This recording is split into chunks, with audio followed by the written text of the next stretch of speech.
Section E. Financial aspects. Subsection 1.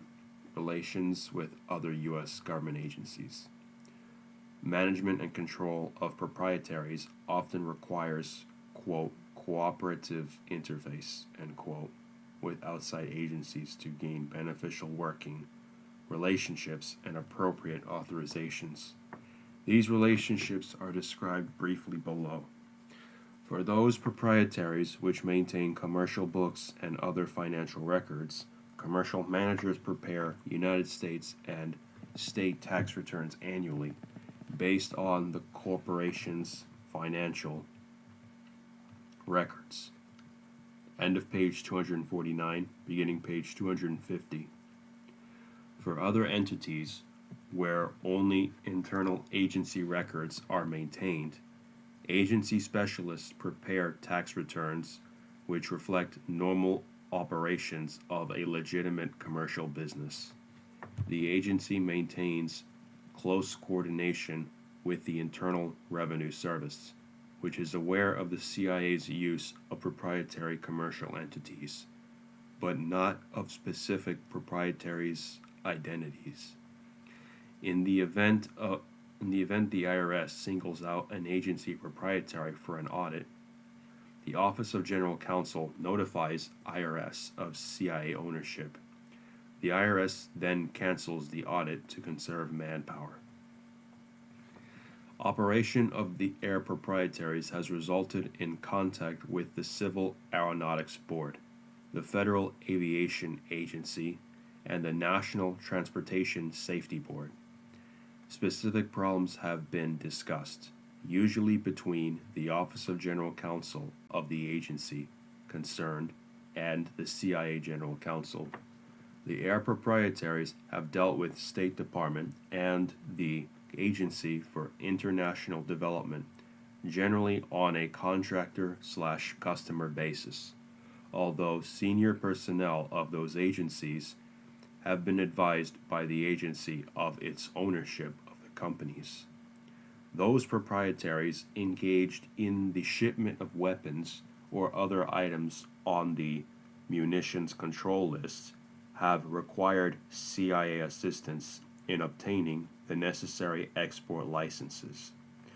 The ownership of the companies has been discussed with the State Department Office of Munitions Control and the Bureau of Alcohol, Tobacco, and Firearms.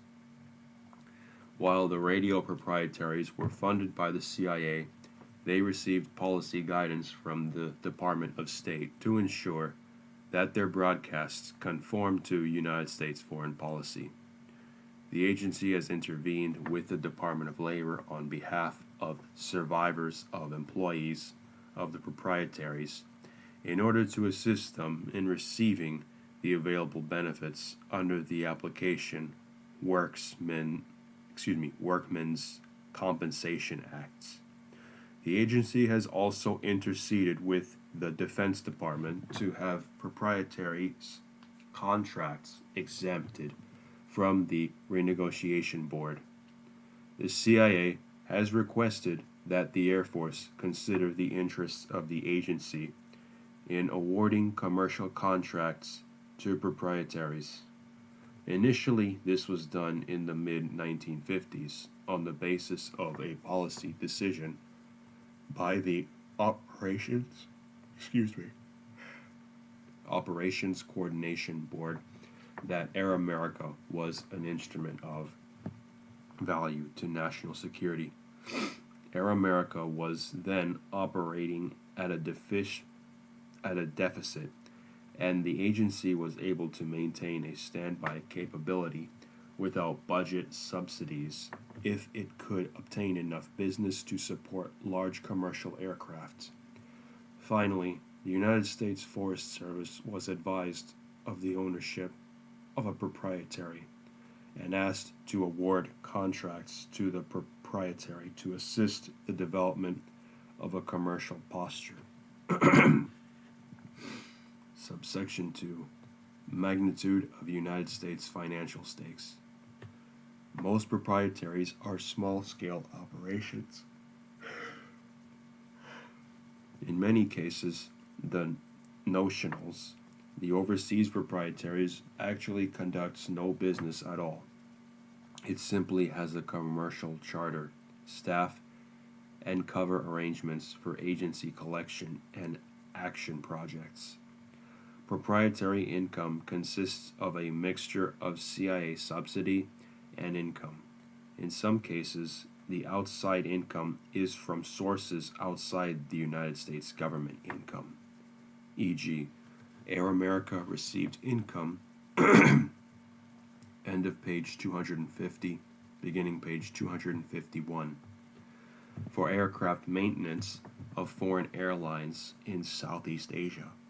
For the most part, proprietary income is in the form of, quote, cross orders, end quote, from CIA and other government agencies.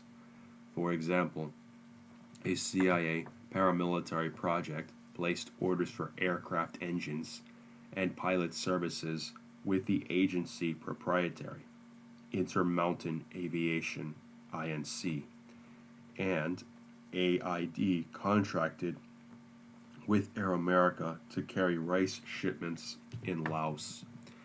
In this sense, many proprietaries are analogous to what are traditionally termed, quote, intra-governmental funds, end quote, or, quote, industrial funds, end quote, in the United States government budget and accounting manuals.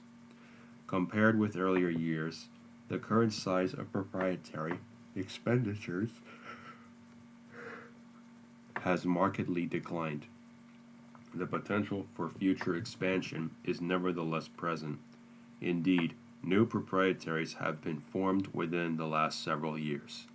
In terms of United States budgetary impact, proprietaries do not add significant new capital to CIA available resources, i.e., while they have a very large expenditure level and momentum over the years, most of these expenditures originated in the CIA and other United States government appropriations and have been relatively small.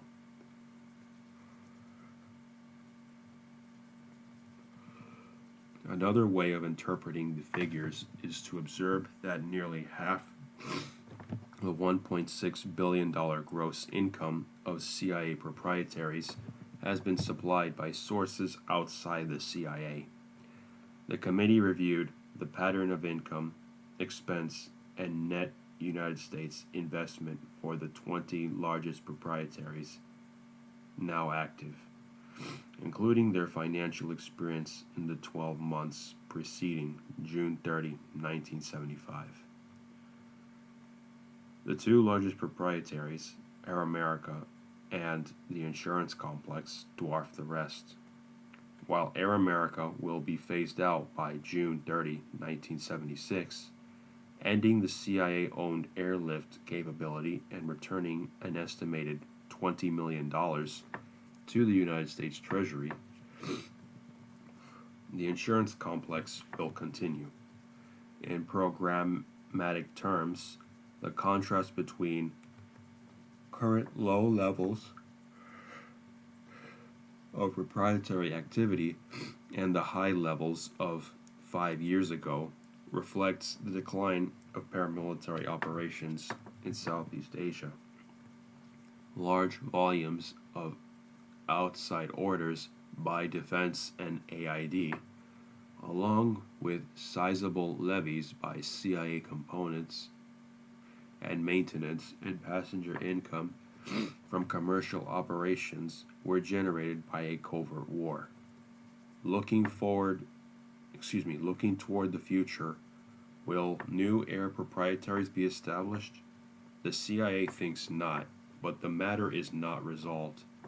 The ultimate question is whether there will be future United States involvement in covert wars, and if so, can some substitute for CIA-owned air support meet the operational requirements of secure, well-maintained local aircraft?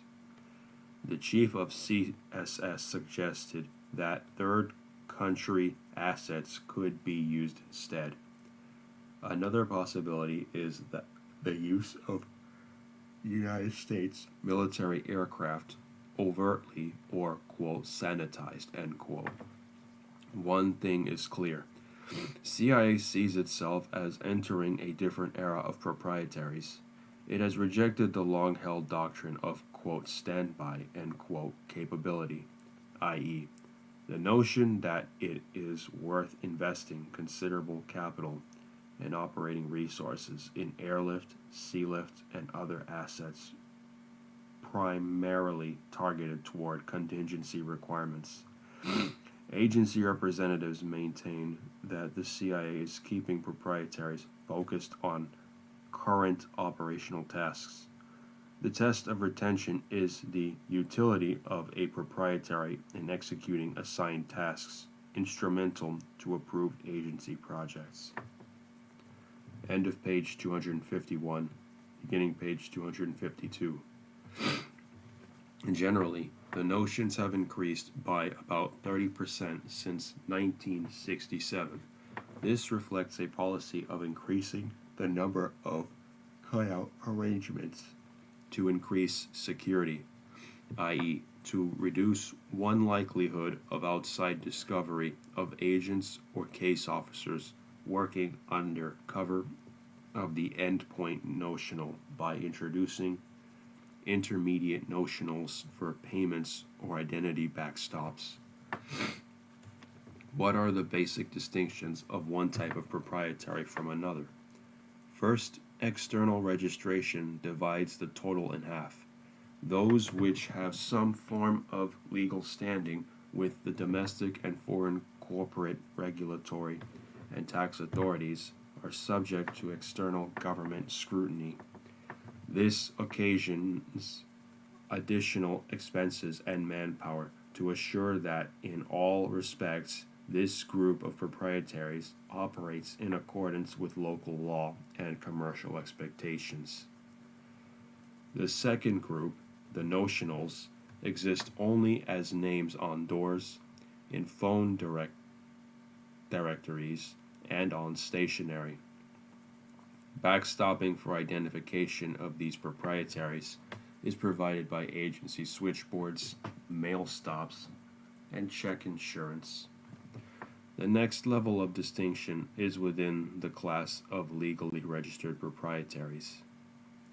Those which carry on a commercial income producing operation, as contrasted to those which are simply cover arrangements.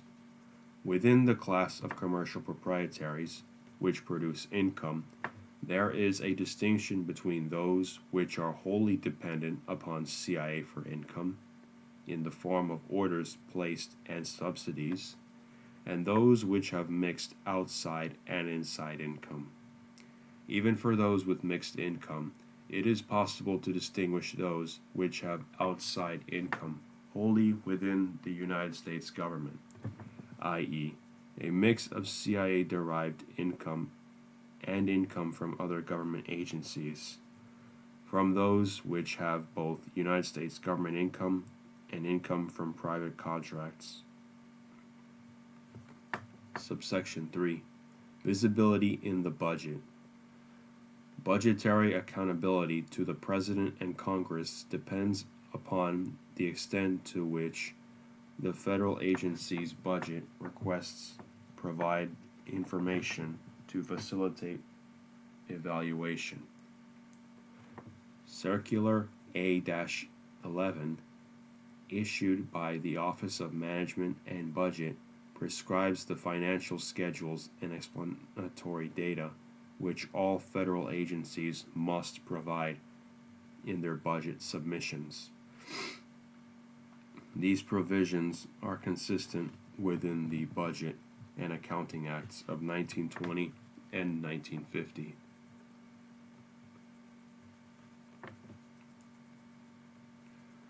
The Central Intelligence Agency regards itself as subject to these prescriptions. The agency limits the application of this principle to providing only the A-11 materials which OMB and the Congress specifically request. This policy has resulted in near invisibility of proprietaries in the CIA budget submission. Circular A11 requires agencies to provide schedules and narratives for each public enterprise or intra-governmental fund. This data is to include all sources of funding, purposes, and levels of expenditure, and approximate indications of performance through comparisons of past and proposed funding by activity. Under these regulations, it appears that the CIA should have been providing a complete set of schedules for the proprietaries which actually do business, i.e., excluding notionals. The question of the programmatic impact of proprietaries should also be concerned. While proprietaries have been heavily involved, end of page 252, beginning page 253. In the CIA intelligence collection and covert action, these activities have not been reflected in the CIA budget submission. A policy review of the budget requires programmatic judgments of the necessity and appropriate use of proprietaries in overseas areas. The Contingency Reserve Fund is an example of why such clear budgetary information is necessary. Recent debate concerning U.S. involvement in Angola has brought into sharp focus the role of this fund. All United States aid to forces in Angola came from the Contingency Reserve. The only place in the budgets of the CIA where proprietaries have assumed even a limited visibility is in the years when supplemental financing was needed to establish or strengthen a proprietary. When such financing is necessary, the budget shows tersely that contingency reserve drawdowns have been made. For example, one past budget showed a certain amount to subsidize Radio Free Europe, but provided no justifying materials. This practice reflects the unwritten post hoc nature of the contingency reserve financing process.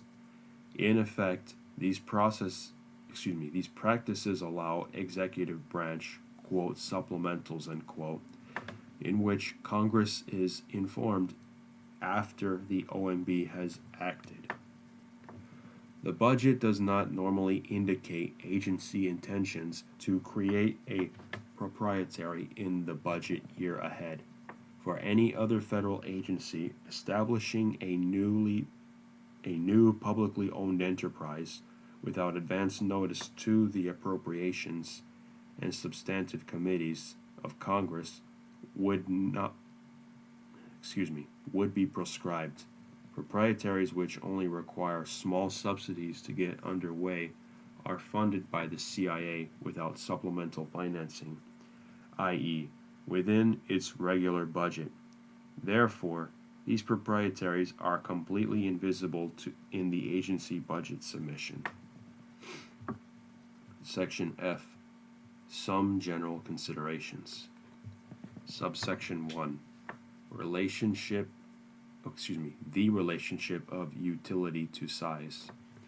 The committee's review revealed a dilemma faced by CIA planners. Proprietaries can sometimes be most effective in operations when they are large. Indeed, as in Laos, they may be impelled toward enormity by the very nature of the operation. Yet, large size conflicts with deniability. In areas of the world where there are few operating firms and in types of activity which have only limited commercial appeal, where would large-scale enterprises get financing but from the United States government? Operations in Laos simply could not be concealed in the end. This experience suggests that proprietaries may have only limited utility in future paramilitary operations. Subsection 2. The factor of competition with private enterprises. Do CIA proprietaries, which produce income, compete unfairly with private United States businesses? Is there utility to the government of such magnitude that CIA proprietaries should be retained regardless of their competitive impact? Generally, the agency believes that operating proprietaries do not compete with United States private enterprise because they tend to do things which private companies are not equipped, motivated, or staffed to perform. For example, CIA proprietaries purchase weapons, foreign armaments, and technical devices, conduct security investigations, purchase real estate, insure uninsurable risks,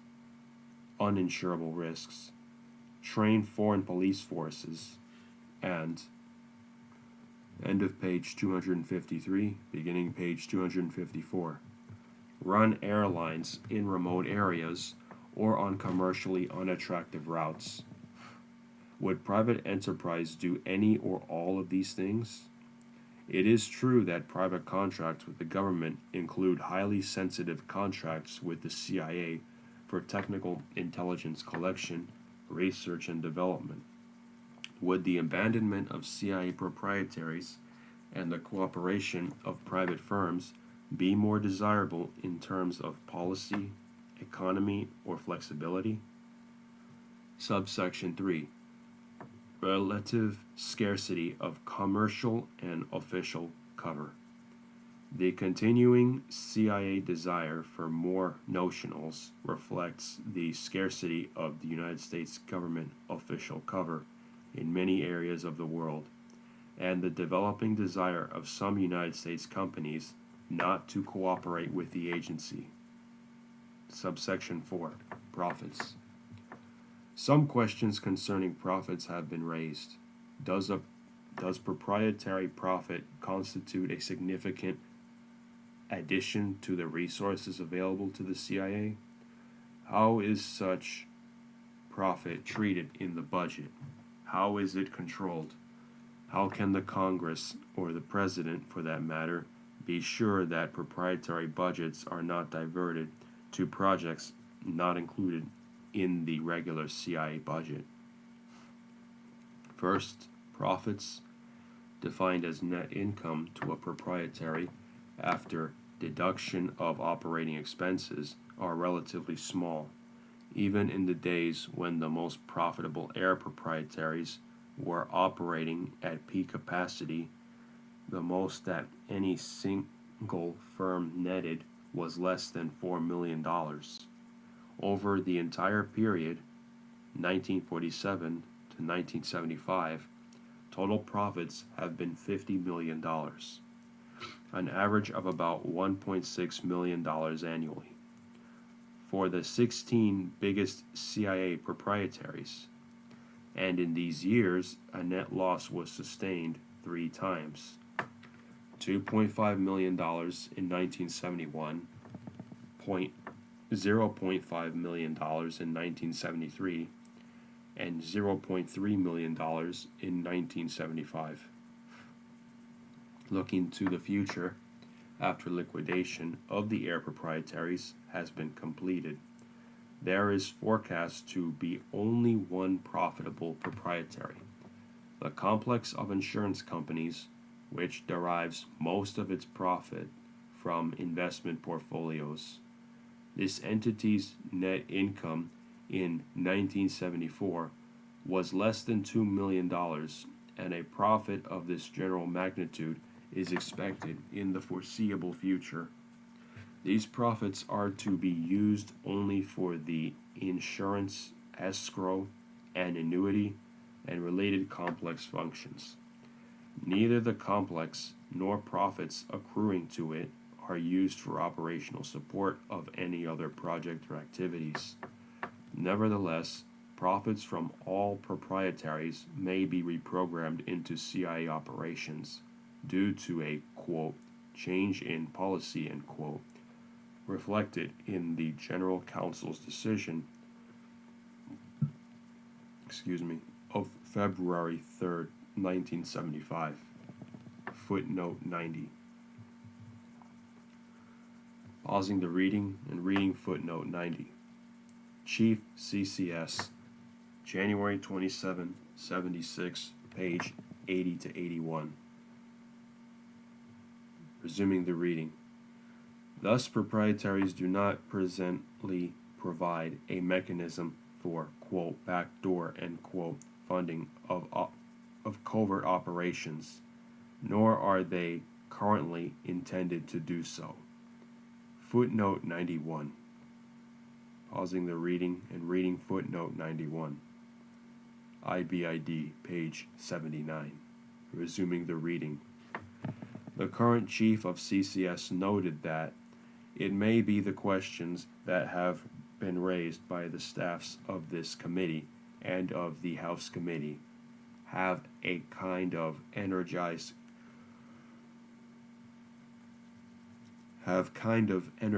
certain action as far as our comptroller is concerned. As far as the Office of Management and Budget is concerned, and a methodology is being developed at the present time that the balance sheets of the salient information of end of page 254, beginning page 255. The operation of proprietaries. Those that are having earnings are annexed to the budgetary presentation process and review,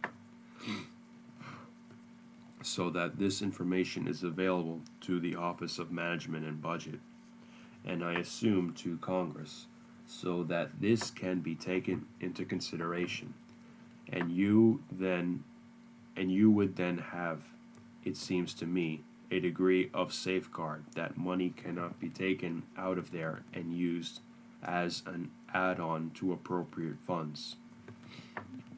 Footnote 92. Pausing the reading and reading footnote 92. IBID, pages 82 to 83. Resuming the reading.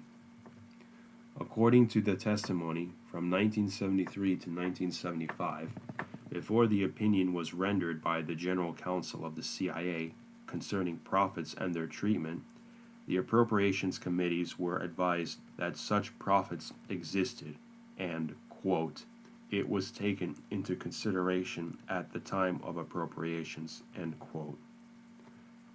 In the future, I would think that any oversight committee could very promptly bring to the attention of the Director of Central Intelligence their interest in this question of profit and ask for an accounting,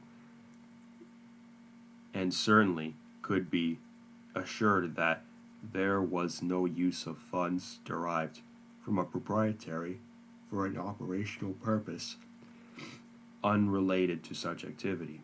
I would think the Director of Central Intelligence would be under the same prohibition using funds that were appropriated for the Intelligence Directorate for operational purposes or any other comparable redesignation of funds. Footnote 93. Pausing the reading and reading footnote 93. IBID, page 84. Resuming the reading. When asked whether funds built up in a complex, such as the insurance proprietary, should be used for purposes beyond those included in an annual authorization, the agency representative replied, I would view them as segregated funds to the extent that there was a profit unnecessary for the purposes of proprietary, that the profit would have to be turned over to the Treasury, and it could not be used for any other agency programs. Footnote 94. Pausing the reading and reading footnote 94. IBID, pages 84 to 85. Resuming the reading. As for the treatment in the budget, there are both policy and procedural aspects. The policy of CIA was changed by the February 1975 General Council ruling that profits of proprietaries and proceeds of liquidation must be returned to the Treasury as miscellaneous receipts and cannot be used to augment the contingency reserve or otherwise be applied to operations. This ruling overturned the practice of the past, which on occasion included the transfer of proprietaries' net proceeds to the contingency reserve for later release to operations. The budgetary presentation and review procedures only partially focus upon proprietary profits. The insurance complex's profits are invisible in the agency budget. They are taken into account and subject to scrutiny only within CIA.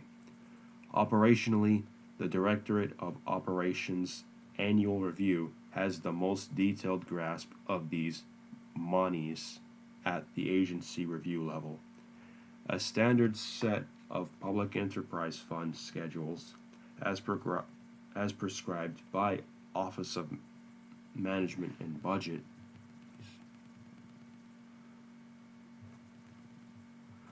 Circular A-11, would be appropriate for making this complex visible in the agency budget.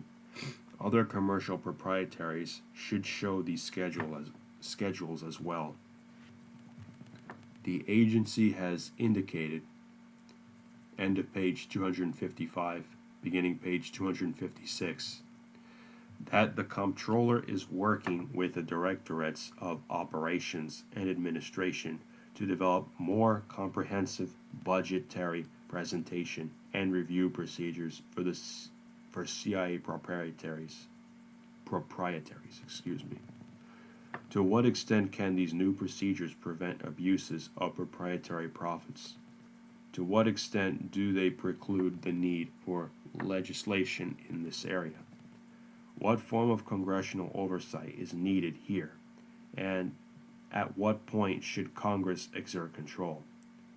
Improvement of visibility in the budget of proprietary resources and provision for review of the major proprietaries as a regular part of budget review by CIA, Office of Management and Budget, and congressional committees would seem to preclude most of the dangers of abuse.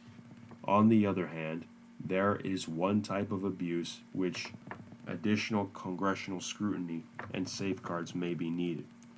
The possibility of a small-scale, high-risk, covert project directed by the President or Director of Central Intelligence, which is not covered by regular appropriation, but financed by proprietary profits. While no foolproof preventatives can be designed by law or regulation, the possibility of such abuse or the avoidance of congressional review can be minimalized by requiring that all CIA proprietaries report operational activities to the Congressional Oversight Committee. Footnote 95. Pausing the reading and reading footnote 95. See Recommendation 50. Resuming the reading. Subsection 5. Private investment by CIA. Two types of general issues are raised by investments made by the agency. 1. Should the CIA engage in investments which could accumulate funds outside the budget process and thus be available for operations that have no public scrutiny outside CIA?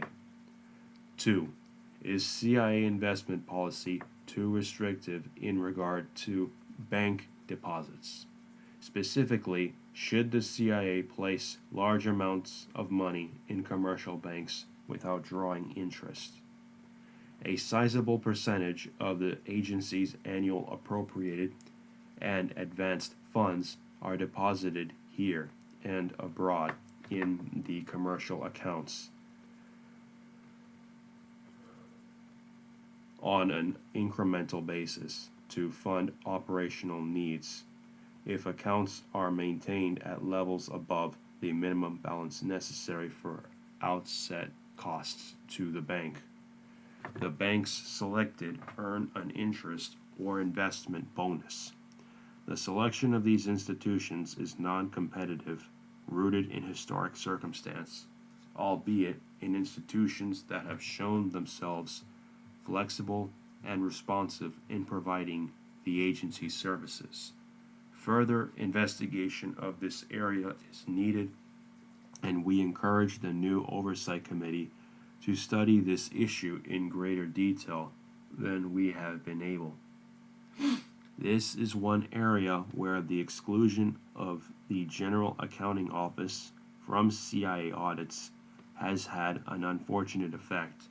There is no outside reviewer of a complex set of financial records, and consequently, confidence in the CIA's role in this area may have been eroded.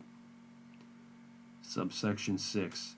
What is the future for proprietaries? No new proprietaries are in formation or planned. This past fiscal year, 1975, one new proprietary was created, which rented office space for an East Coast CIA base, provided cover for agency employees. The main provision for new growth is the plan of some years standing for establishment in the insurance complex of several corporate. End of page 256, beginning page 257. Quote, shells, end quote, i.e., legally constituted and registered companies that do very little commercial business, but which can be adapted to various new CIA missions. To adapt to these new missions, as noted, would require CIA to amend the insurance complex administrative plan. But this could be done quickly. The existence of the shells avoids the lead time of creating new corporate entities with all complications of local laws and risk of exposure.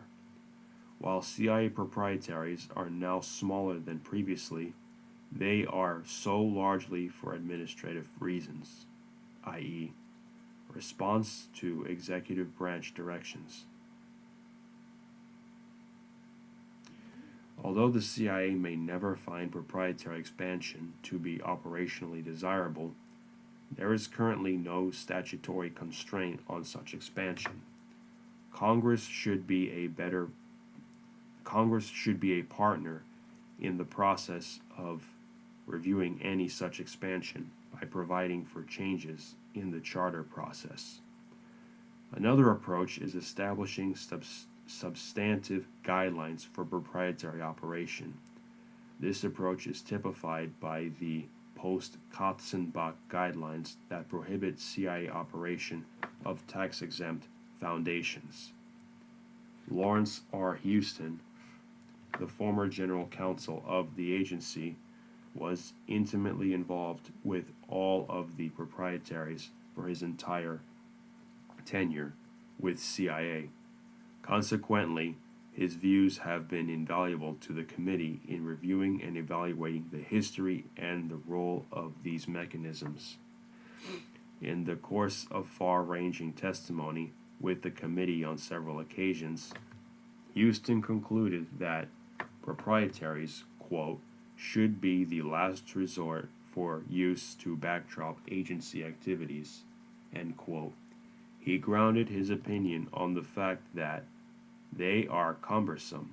To be properly run, they take many, many man-hours of many, many different parts of the agency. So they are expensive in man-hours. There are built-in difficulties in running what appears to be normal business for operational purposes. There's really a built-in dichotomy there that leads to a continual conflict with policies, and due to the number of people involved, there is a security problem on the old grounds. That security doesn't go by the mathematical increase in the number of people. It goes geometrically as to the number of people, the security risk. Footnote 96. Pausing the reading and reading footnote 96. Houston, January 15, 76, page 4. Resuming the reading. This assessment appears to be correct based on the evidence reviewed by the committee. The current Director of Central Intelligence has insisted on streamlining such operations and is keenly aware of the potential for abuse. It is, for example, the current written policy of the agency that, quote, to the degree that domestic proprietary or cover companies are required, a clear justification will be developed as to the relationship of their support of our overseas operations, end quote. Footnote 97. Pausing the reading and reading footnote 97. Memorandum of the Director of Central Intelligence, 6/75. Resuming the reading. In the one area of continuing large-scale activity, the investment complex, the agency has moved to ensure proprietary even in an area where there is no evidence that illegal conduct has occurred. The current policy established as of June 1975 is, in brackets, the project, end brackets, will be operated in conformance with appropriate legal restrictions. Arrangements are being made for the end of page 257, beginning page 258. Briefing of the appropriate congressional committees. Particular attention will be given to avoid any possible conflict of interest situations with firms with which the agency has contracts.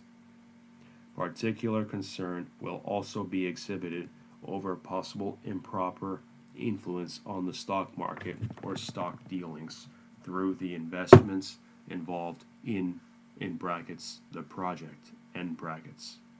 Footnote 98. Pausing the reading and reading footnote 98. IBID. Resuming the reading. The committee is mindful of the potential danger inherent in such operations. Therefore, it recommends that the review of this and other similar projects by the appropriate oversight committees be most stringent. The disposal of proprietaries has also generally proceeded along legal and ethical lines, with more than due concern for conflicts of interest. Most notable in this spectrum of action was the degree to which the agency avoided conflicts of interest in the sale of Southern Air Transport. Such internal vigilance, no doubt, should and will continue. Moreover, with the establishment of permanent oversight committee, the CIA's reporting will be made easier because it will be able to report on its dealings on a regular basis to informed members of Congress. End of page 258. Beginning page 259. And I'm just going to stop here for this recording.